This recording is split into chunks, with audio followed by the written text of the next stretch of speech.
Before I start this video, I just want to give a shout out to the sponsor of today's video, and that is Vitsure. I was lucky enough to be sent out one of their products, and their product would be these glasses, but these aren't any ordinary glasses. These glasses are essentially VR glasses, so you don't have to worry about the bother of like one of those big VR headsets. These things are comfortable to wear, they have a nice 1080p screen on them, they look good on your face even if you look like this dingus right here. They're compatible with your PC, iPhone, PS5, Xbox Series X, Nintendo Switch, literally anything you could think of that you just need an HDMI for or can plug an HDMI adapter into like a phone. They also feature 3D, so if you want to watch a 3D movie, you can actually do that with these glasses from home. I've been using these things to play Spider-Man, and it is...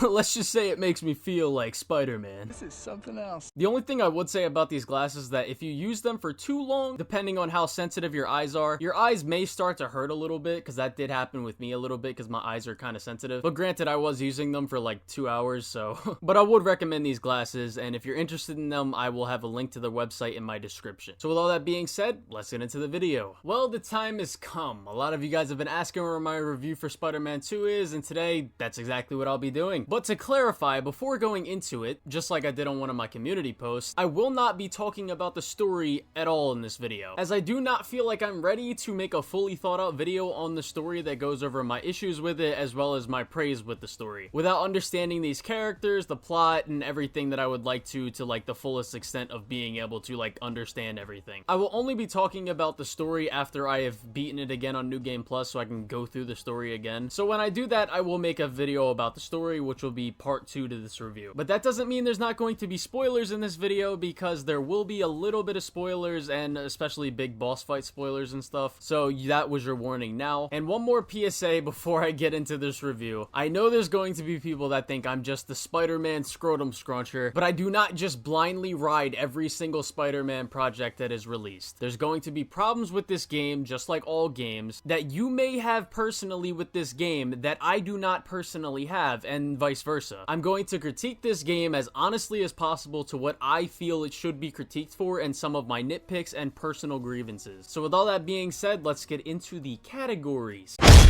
Now, I don't think I need to spend much time in this category. This is my favorite element of the gameplay of all of Insomniac Spider-Man games. Do I think the traversal system is perfect? Well, pretty much, yeah. The only problem, and I don't even think it's a problem with this traversal system, it's literally just the fact that I still think there's more that they can add to this system to get it to a point where it's literally untouchable by any other game. Like, to the point where literally not a single argument can be made against this game or like Spider-Man 3 having the best traversal system in gaming. I've already posted a video with like numerous clips showing off the traversal system in this game and what you can do with it. You have the web wings, which have their own level of depth when it comes to controlling them at high speeds and weaving your way through the city in tight corners and spaces. And I was actually very surprised with how much I actually loved these things, because they are extremely fun to use and add a whole new layer to the traversal. You obviously have web swinging, which has even more depth this time around as well, with the addition of the swing assist meter that actually lets you touch the ground if you don't shoot your web line correctly. And you also have way more of a pull towards where you shoot your web line, and it doesn't always feel like you can just steer in any direction at all times anymore, which can make someone mess up more frequently. But that doesn't mean that you take away all your control while swinging from your web line, because there's still a good amount of control with your web line, so you can still steer in the direction you want, but it's just more difficult than it is on the other assist meters, which in turn also makes this game swinging more engaging than the previous game, because now if you're not that good at swinging and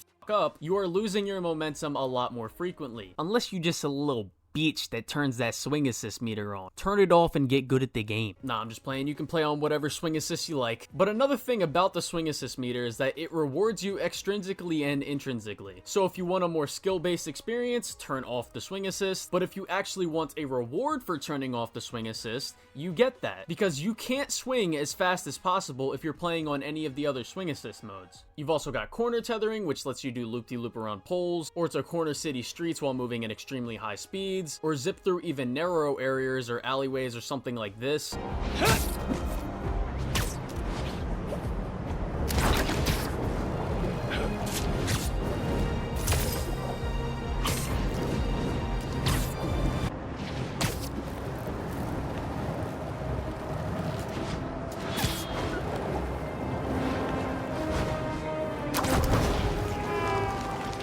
And you've also got the vertical loop-de-loops, which is probably my favorite new addition to this game outside of the web wings. I'll say my only slight issue with the loop-de-loop, and it's not even a big problem because you don't really gain anything from doing it. It's just kind of something that would be cool to do. I wish that you could loop-de-loop more than one time, but that's pretty much all I have to say about that. You've also got slingshots from literally any point on the map except for the sides of buildings for some odd reason. You've also got the super slingshots, which give you the most speed in the game, and you can also implement the slingshot into combat in creative ways if you're good enough. You've got the parkour and wall running systems, which function pretty much the same as the first two games. You've got the point launch, which again functions pretty much the same outside of the fact that you can carry more momentum when doing the point launch due to the increased speed of movement. You've got the air dash and air jumping, which ties in nicely to the air trick system due to the fact that you have a risk reward system, because doing air tricks will make you fuck up your swinging more often, but at the same time it will make you regain your boost faster. But speaking of the air trick system, I am absolutely in love with Peter's new air trick system. He's stylish, but unlike Miles, who's got the exaggerated swagger of a black teen, Peter is like a graceful figure skater. And having two playable characters means when you get tired of one character's air tricks, you can just switch to another character, and if you reach a point where you're tired of both characters' trick systems, then that may be a good sign for you to go outside. But I do love how they still keep the swinging styles between Peter and Miles like unique from one another, while not making one feel objectively better or worse. I personally do prefer Peter's air trick system, but again, that's just my personal preference. They've also got some pretty neat things that you can do with the instant charge jump shortcut as well as the web line and traversal. So you might want to try experimenting with that. But all in all, you have all of these abilities in Traversal, all of which can be combined and integrated with one another extremely fast and extremely fluidly. This Traversal system is pretty much perfect, and as far as what I think can be improved about the Traversal system, well, I'm gonna make another video in regards to that, so you're just gonna have to wait for that. But anyways, 10 out of 10 Traversal system, and in my opinion, is the best Traversal system ever created.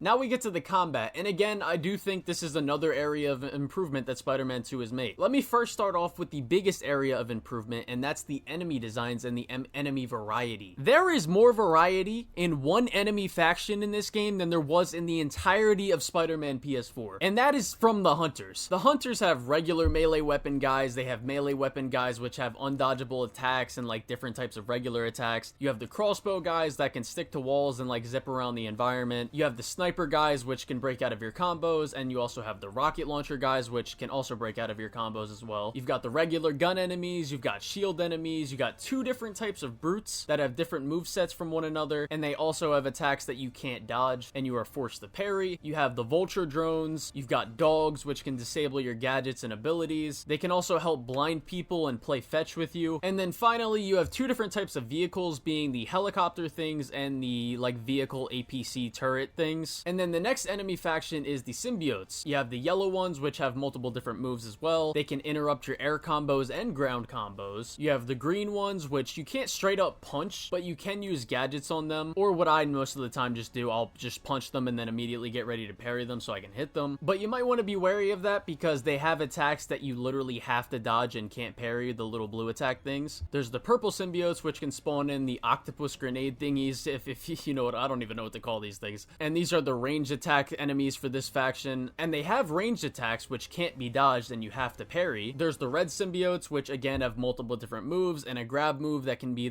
either be an unparryable attack or an undodgeable attack. And then you have the symbiote brutes, and you can dump in a whole ability wheel on these things and they pull off the Thanos quote. What? Where'd those symbiotes come from?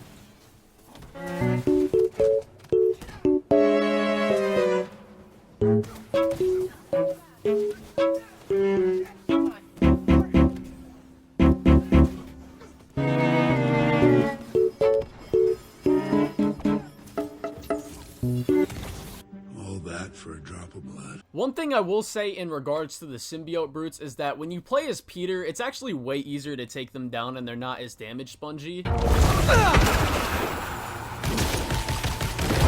But when you play as Miles, they are not good to fight against, I'll just say that. They are very, very damage spongy, and they're not even like fun to fight against when you're playing as Miles. I think they would be better if you could combo them a little bit more, but you really just can't do anything except just parry them, use gadgets and abilities on them. So I guess you can combo them a bit with the abilities, but in regards to like how you combo every other enemy type in the game, You're not gonna do that with these guys. But yeah, I would say as Peter enemy types, they're fine, but if you're playing as Miles, I think that's a problem. And then you have the Flame enemy faction, which has melee weapon enemies that you can't use the Whiplash move on, or you can't pull their like melee weapon or their melee weapons out of their hands like regular enemy types. And they also have two different types of brute enemies who have different movesets as well. Being this guy, I don't even know if I consider one of these guys like a full-on brute. It's more like a half brute, half regular dude. But this guy can interrupt your combos and has undodgeable attacks. And then you have the other brute, and this brute also has, again, different moveset, and it has undodgeable attacks. And then the rest of the Flame is pretty much the same as the other factions in the game, being regular street thugs and the Sandman people. In fairness, I think the Sandman people could have been better utilized. There's only two different enemy types in this faction, being ranged enemies and melee enemies. So the Sandman faction is something I have a little bit of a problem with, because I think they could have done more with that faction. But another thing I like about the upgraded factions in this game and the upgraded enemy designs is that they mostly all feel noticeably different from each other, unlike the first game, where the regular goons and brutes from the first game were still good, don't get me wrong by any means. But in the first game, they don't really feel all that different from each other. And you don't really have to interact differently with any of them. You never really had to study their movesets or anything like that, because they all just did the same type of attack, and you had to do the same thing to dodge or avoid every attack in that game. Again, not saying it is a problem in that game, I'm just saying it is improvement in Spider-Man 2 that you have more engagement with these enemies. Because of course, in Spider-Man PS4, there are enemies that you do have to interact differently with, but they're very few and far between compared to the likes of the enemies in Spider-Man 2. In the first game, you had the jetpack guys with shields from the DLC, you had the whip enemies, you had the sable armored enemies, and the sword enemies. But other than those four enemies, the rest of the enemy types from the different factions felt pretty much the same as each other. But having great enemy variety and enemy designs is only one part of the picture in a combat system. What about what you can actually do in the combat as well? I think it's better off to simply show the stuff off rather than explain every little detail and every move that you can do in this combat system. So yeah, here's some clips of the stuff that you can do in this combat system.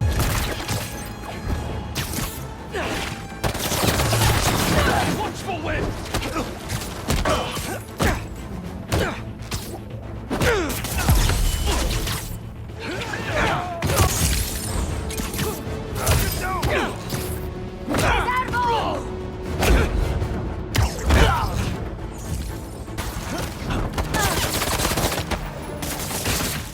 Watch out for whip!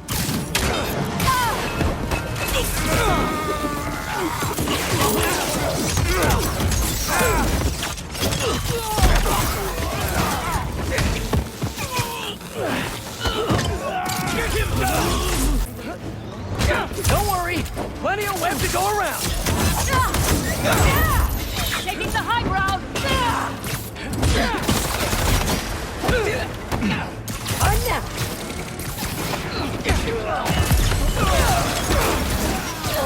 Grab him!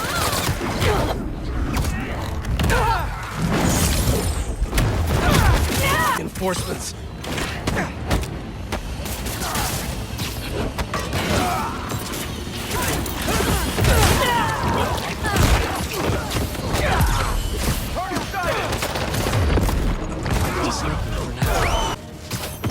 Bring him down.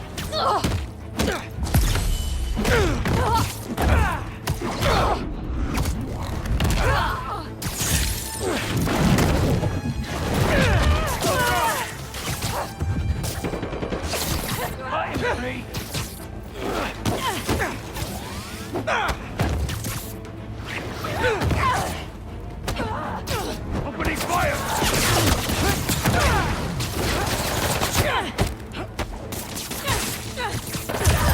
Oh, great. Reinforcements.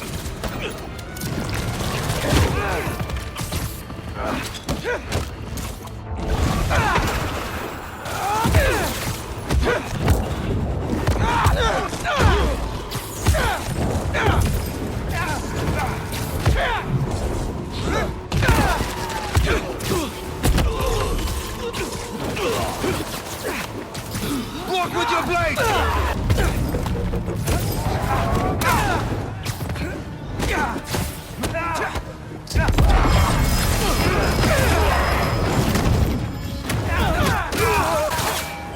Don't let him stay airborne.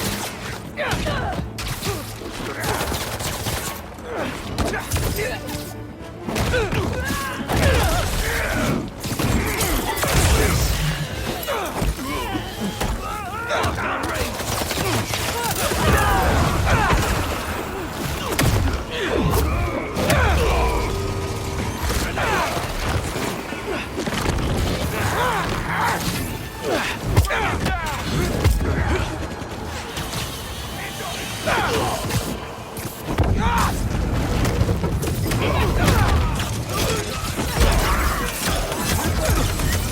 your feet on the ground!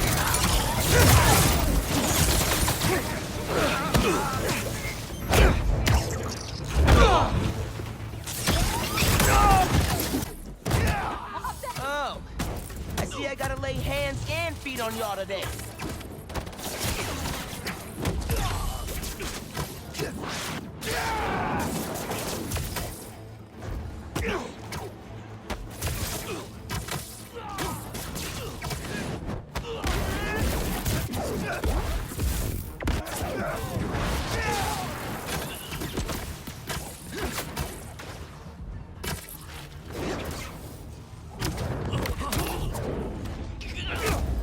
Flame burns eternal!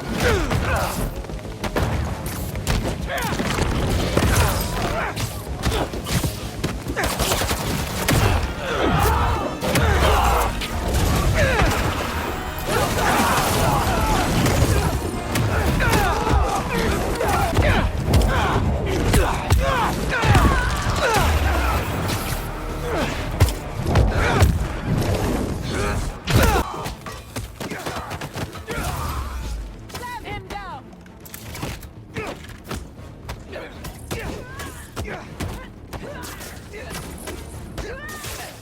Avoid his web. He's a cover.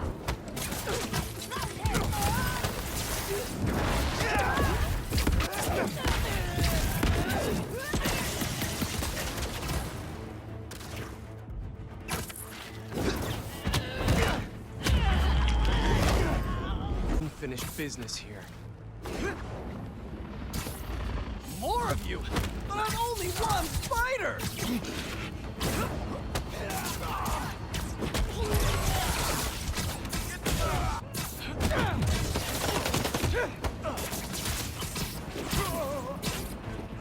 Pull him down!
The mob spotted him. Up top.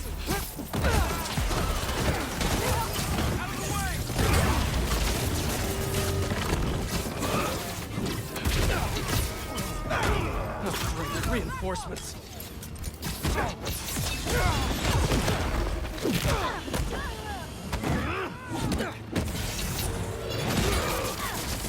Get down here,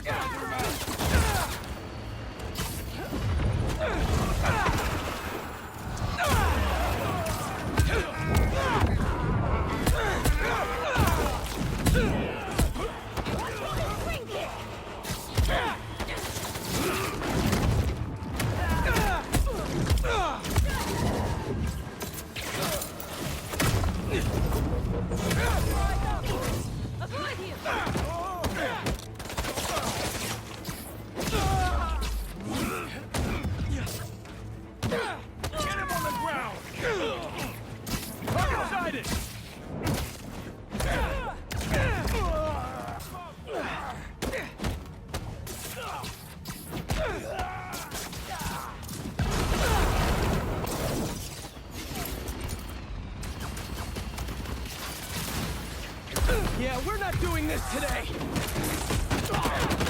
I'm not going anywhere.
Don't worry, everyone. You'll all be home soon.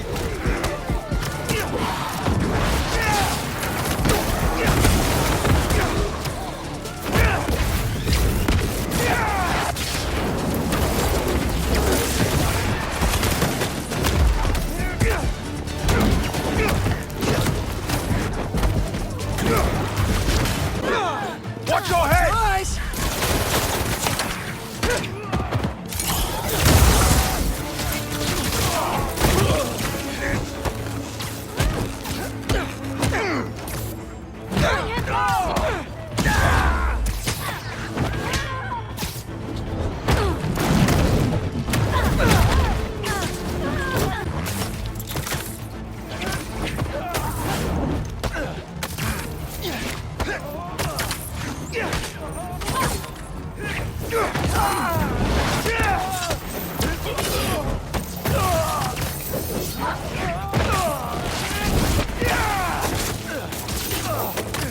Cut me loose!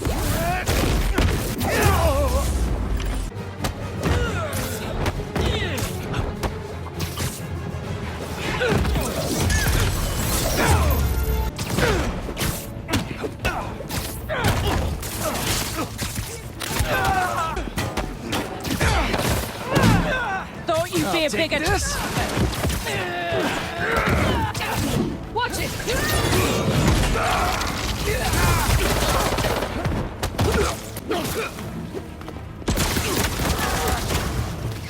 Where are you going? Evade!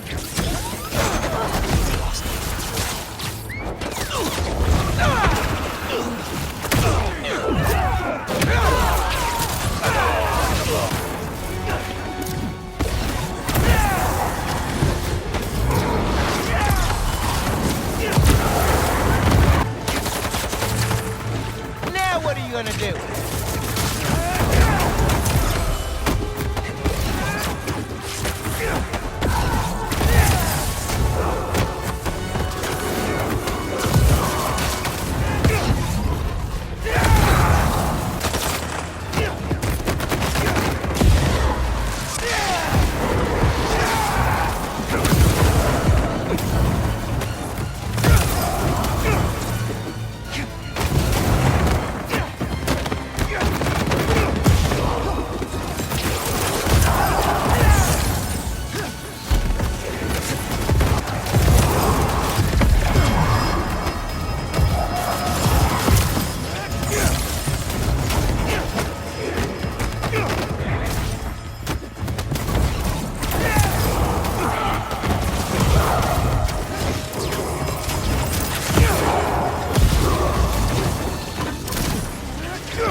So yeah, on the creativity, expression, and variety side of the combat, it's amazing. Also, just want to give a quick shout out to Sony Symbiotic. Make sure y'all go check out his channel if y'all like Spider-Man combat clips. He goes crazy on the game, and he's like fucking probably the best player in Spider-Man PS4 and probably this game too. But yeah, shout out to Sony because he provided me with some of the gameplay for those clips. But that is not to say that I don't have a couple criticisms with this game's combat system that I hope to see fixed in either a patch or the DLC. But my first criticism with this game's combat system is this electric grenade from the Hunters. This thing is completely busted. You cannot keep an air combo going against them for more than like 15 seconds without having that thing tickle your little spider balls. And the thing is, I wouldn't even mind this grenade if it literally just had a way to be countered. Maybe lock this grenade to a specific enemy type, or do what you did with the poison grenades in this game, or any of the other grenades from the first 2 games, and give the player at least some time to react to this thing. Because in its current state, you have to be like God himself to react to these things when you're mid-combo. All you have right now is a little audio cue that can be pretty hard to hear, especially when you're focused on other things. So I hope that's fixed in either a patch or the DLC again. It's not like it's completely impossible to deal with these grenades, but it is really hard to deal with those grenades and when you're trying to keep a combo and be all flashy and stuff. The second problem I have is when you're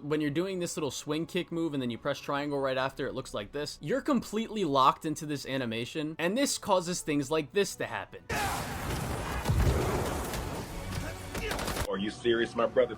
The reason this is an issue is because it's too unpredictable for the player to know when or when not it is okay for you to use this move if you don't want to risk losing your combo. So it's hard to know when you should use this move if you're trying to keep a combo. And then the third and final problem I have with this game's combat system is not being able to change up your ability wheel on the fly without needing to go into settings. This isn't a problem I have while playing with Peter, however, because when switching to the symbiote surge, you get all the symbiote abilities back, and it's the best way to intertwine the Iron Spider arms with the symbiote abilities. But with Miles, on the other hand, we don't have this. I'm not saying that I want the abilities to instantly recharge upon switching the ability wheel, because that would make the combat completely broken. What I do want, however, is a system like Hogwarts Legacy, where they have multiple different ability wheels that you can switch to, so there's no picking and choosing what ability you want to be equipped. You can just always have them equipped mid-combat and switch to whatever ability that you want. 101, okay. But other than that, I really have no other issues with this game's combat system. I only have more things that I wish to be expanded upon for the next game or games. But again, I'll make another video about how I think the combat can be improved with the system that was put in place in Spider-Man 2. But overall, despite my little gripes and a couple of things that I think can be improved about the combat system, I still think it is a 10 out of 10 compared to what I think the first game's combat system is, being a 9 out of 10. Also, just real quick, one other just little nitpick that I have, because I do want to throw this in there. Insomniac, why did you take the trip mine out of the game, bro? Why? Like, come on, man. That was the one gadget. The one gadget that I'm missing in this game. All the other gadgets can go. I don't care about the other gadgets. The gadgets in the first game, there's a lot of them that are not in it. Actually, there's none of them that are in this game except for the fucking web shooters. But the gadgets were the primary focus of how you got creative in Spider-Man PS4.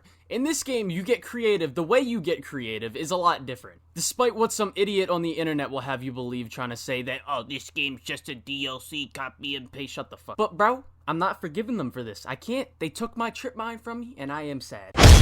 Now, the stealth for this game, I actually believe is a downgrade from Spider-Man PS4. That game's stealth was literally only decent at best, in my opinion, like maybe 6 out of 10 if I'm honestly being generous, due to the brain-dead stealth AI. But at least in Spider-Man PS4, you had a good amount of creativity in stealth and what you could do. However, the creativity that you have in this game when you're in stealth is almost non-existent, and the webline makes the stealth, like, completely broken. It is not even slightly a challenge. However, I've never been too hard on the stealth in the Spider-Man games because that's not even remotely the focus of these games. It would be like me criticizing God of War 2018 and Ragnarok for not having the most in-depth RPG elements, because that's not the focus of those games. I do hope for the third Spider-Man game this is an area that Insomniac can actually make good. Maybe not as good as something like Arkham, Splinter Cell, or like The Last of Us 2, but at least make the stealth good from like going forward, as that's the only area of the gameplay in these these games that I think they should start to focus on now, because there's not much they need to do to improve upon the combat and traversal anymore. All they really need to do with combat is add a couple new things, and then with traversal, just add like 2 more mechanics.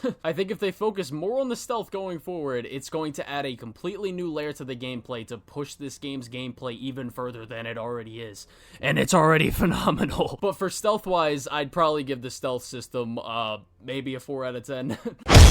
Now we get into the boss fights, and for the boss fights, I'm simply gonna go in the order that I played them in, and lay out my issues with the bosses if I had any. And honestly, I don't think I would give a single boss in this game under a 7 out of 10, and I only have one boss in this game at a 7 out of 10, everything else is higher than that. And if you've watched any of my other reviews, you probably know what my standard for boss fights are, because I play the same clip in literally every review video I make. And if you're new here, I'm done putting the clip in every video. Just go to the link in the description, click on the Google Doc that shows off all of my biases, preferences, and like standards for like reviewing video games, and you'll find my standard for boss fights in that Google Doc, as well as a lot of other stuff. So let's get into my rating for all the boss fights. Number 1, Sandman. I give this boss a 10 out of 10. Now, mechanically, this fight isn't the most challenging or anything, but this is literally the first mission in the game, so you shouldn't really expect it to be challenging, especially since this game isn't like a Souls-like game or anything. What mainly carries this fight for me is like the spectacle of everything and how well of a job it does at introducing the player to the core mechanics of the game in literally the best way possible. This is one of my favorite openings to any game that I've ever played. The second boss is the lizard boss fight. My only issue with this boss was that I felt the first 2 phases dragged on a little bit, just ever so slightly too long, while not changing the moveset too much from phase 1 to 2. I am tempted to give this fight, I kind of want to give it a 10 out of 10, but I don't know. I'm kind of like, this is off script, but I'll say 9.5 out of 10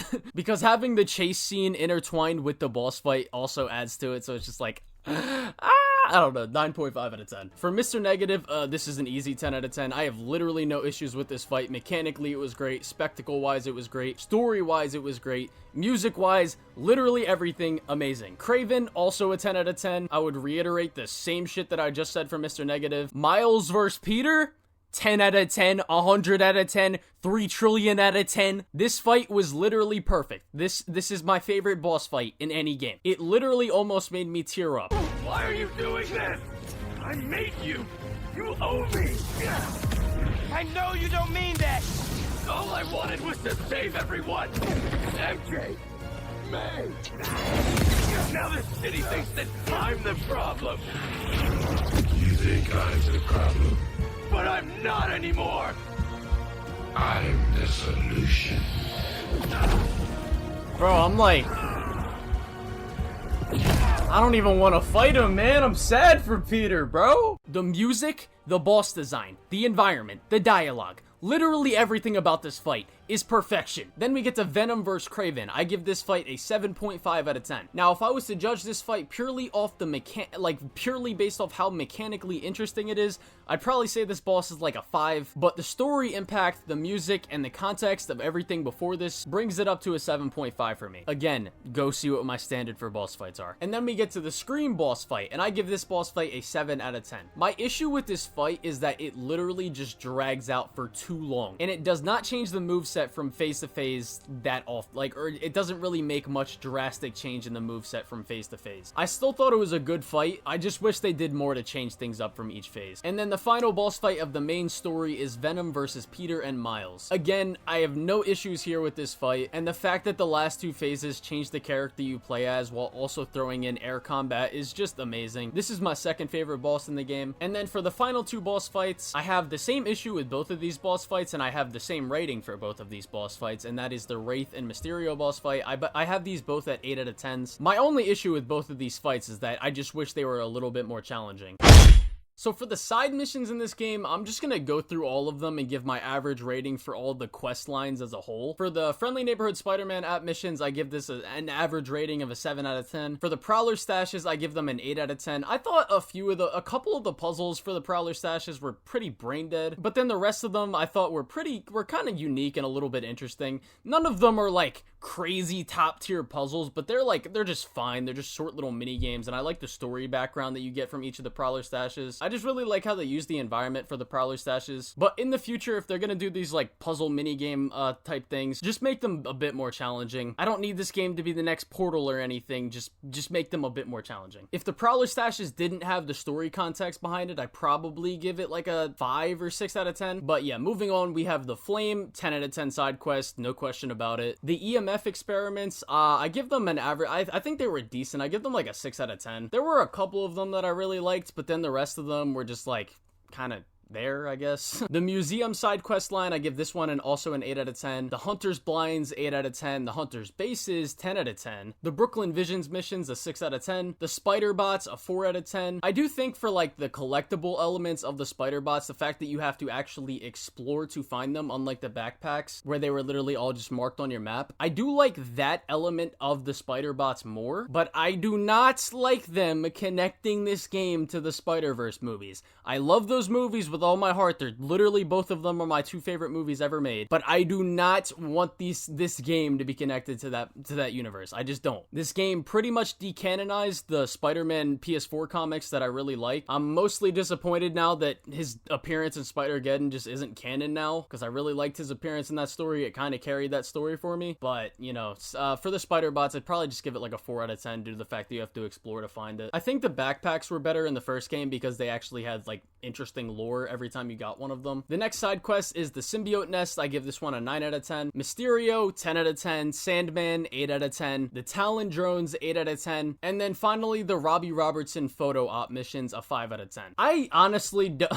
I don't know what they were thinking with the photo ops, to be honest. Literally, most of the time you take a picture, Robbie Robertson will say the most generic shit ever. You'll take a picture of like a hot dog or some shit and it'll be like, oh, look at that. It's a classic New York dog right there. You know, the buns, the everything. That's classic New York right there. And I'm just like, all right, bro. Can you say something interesting at least once? I think the reason I'm giving this side quest a 5 out of 10 is purely because of this right here. Man, oh, you're not gonna believe it. Or maybe you will. I bet you've seen some things. This guy, right here, my man, he saved my life. Right? It's true. You should have been there. When those monsters, when they started showing up everywhere, I saw them cornering him at his bodega. And yeah, I mean, I distracted them long enough for him to just get on out of there. And then I got on out of there. Nobody at the bodega tried to help me. Not even Kyle, and he's always going on about, I go to the gym. But this guy did. So I quit. I'm putting those fat paychecks to good use by starting our own bodega with a new superhero mascot. It's gonna be so great. You gotta come and see. I mean, I'm still helping Teo for the next week until he finds a replacement, which is gonna be hard because you can't, what I do, what I bring to the table, you can't teach. But this gives me a lot of time to think of a whole new super persona. From bitter rivals to best bodega buddies. Hey, what do you think of Bodega Buddy to the rescue?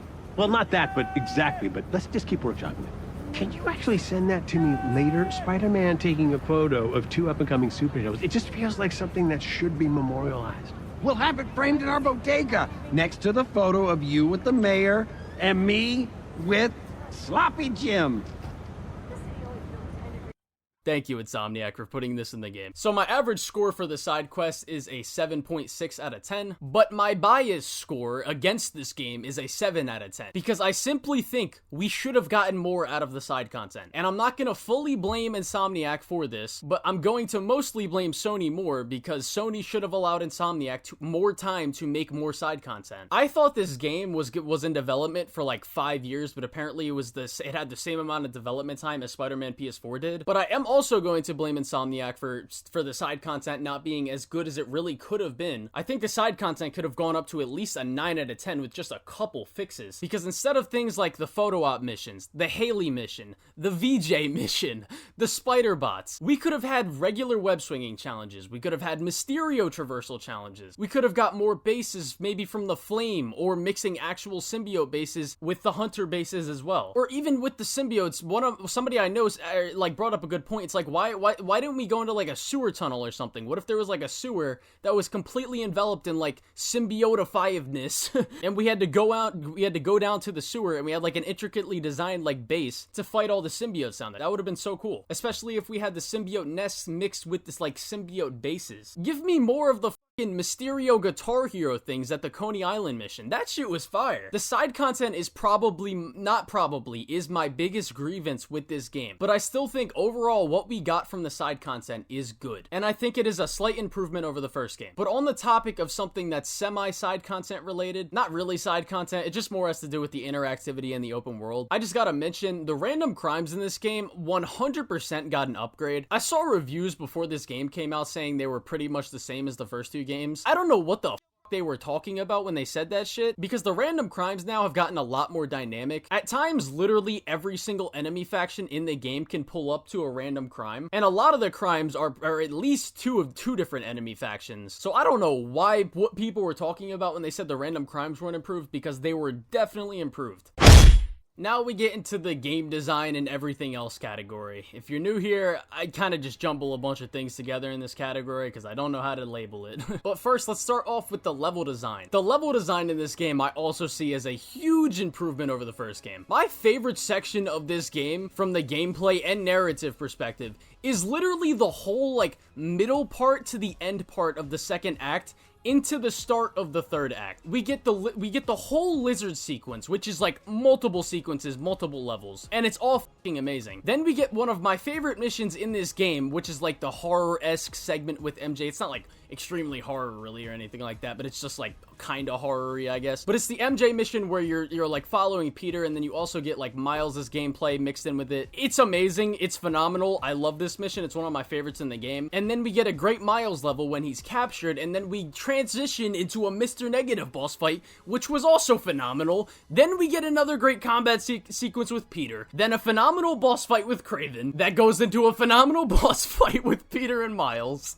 Then we get to play as Venom, and then we get a boss fight with Kraven. This whole sequence of this campaign is just a roller coaster of banger missions mixed in with amazing narrative beats. And then every other level in this game outside of a couple, which I'll get to in a second, every other level in this game is either an 8 or a 9 or a 10 out of 10 in my book. The only missions that I think are only decent or bad from a gameplay perspective, and it's not from a narrative perspective, it's literally the only part of it is the gameplay section of it. It's the part where you go to Peter's house and you have to like clean up stuff, and then you have to ride bikes to the school. Then you have the EMF Foundation one where you play as Peter and you do like the little bee mini game, and then you have the Coney Island level, but only the part where you play as Peter. When you play this part as Miles, that part was amazing. But even still, literally every level that I just mentioned as either decent or bad gameplay wise, all of these take up a short amount of time in the game, like very short. I don't know why people are acting like these sequences, like these couple sequences act like, or like people are acting like these things take forever to complete. And they literally don't. They take like 5 minutes. And even being on the weaker side gameplay wise, they all have great narrative buildup and stuff going on, so I'm not even mad about those missions. And even on the Coney Island one, I enjoyed the mini games at Coney Island when you're playing as Peter, the ones that actually have interactivity. So I enjoyed the basketball one, and I enjoyed the water gun one, and I also enjoyed the one with Harry where you have to hit the hammer and stuff. But the ones where you have to like ride the rides where you're literally not doing anything, you're just watching Peter like go on a roller coaster or something, those aren't good. But overall, the level design in this game and the missions here from a gameplay and fucking narrative perspective as well is amazing. 10 out of 10. And then we get to graphics. I also think that's a 10 out of 10, obviously. In terms of art direction, and for the art direction, this includes the overall design of the city, the different levels, the different bases, the city when it turns into Symbiote City, the costumes, all the character designs, the enemy designs, etc. So on this front, I give the game a 9 out of 10. The music, 10 out of 10. Dude, the music in this game. The music in this game is so good. The fact that it didn't get nominated at the Game Awards for best score in music is literally criminal. And then a few last couple criticisms I have of the game, and these criticisms are literally going to be debunked in like a month, but I still think this game I still think they should have waited to release this game until they could have put New Game Plus in the game. Same with mission replay, same with changing the time of day, same with replaying side missions and bases. All of this stuff should have been here at launch. I'm happy that we are getting it at all, because if we weren't getting this type of stuff at all, I'd probably knock the game down a point. But they did say that it's coming sometime sometime in December or before the end of the year at least. But since it is coming later, I'm going to semi-forgive it. It's the same way I view like the performance issues with Jedi Survivor. It's like, yeah, I could have knocked that game a couple points because the performance issues were so bad on PC, but what am I gonna do about those criticisms when the game is fixed in a month? They're just gonna be debunked later by the developers. So, in conclusion, story not included, the weakest area on this front I would say is the stealth, which isn't even remotely the focus of this game's gameplay, and I never even use the stealth anyway, so I don't really care. And then the other weakest element of this game is the side content, which is still good. So overall, for this front of the game, I still give this game a 10 out of 10. And you're probably thinking, why is it a 10 out of 10 if you have these gripes? And I'm going to make it very simple for you to understand. The way my standard works for games, movies, TV shows, literally anything, if a project has so many great or good things about it that the little gripes that I have don't impact my overall experience in any big meaningful way, then my score isn't going down. And since I know there's going to be the brain dead people in my comments saying, oh, you're just biased because it's Spider-Man fanboy, man, yeah. You can keep telling yourself that, but there is countless Spider-Man projects that I think are bad or only decent. There's literally only 2 Spider-Man games I have at a 10 out of 10. The rest is Miles Morales, which I have at an 8, and then the rest are 7s and 6s and worse. And again, I keep my standards consistent for every single game. But, you know what? On that note, I now have to think back to a video I made a couple months ago. And if we don't get this... Get back here, Shocker! Shocker! Can't escape me! I'll chase you to the ends of the earth! If we don't get that, I'm refunding the game. Punching Jim Ryan in the balls like this, 0 out of 10 game would suck. I'm a man of my word. You thought I would give this game a 10? Did you really think I was gonna give this game a 10? This Sony slop, this Sony garbage, movie game if you will, this woke piece of media? This game doesn't even feature the iconic villain that everyone loves. The Wall.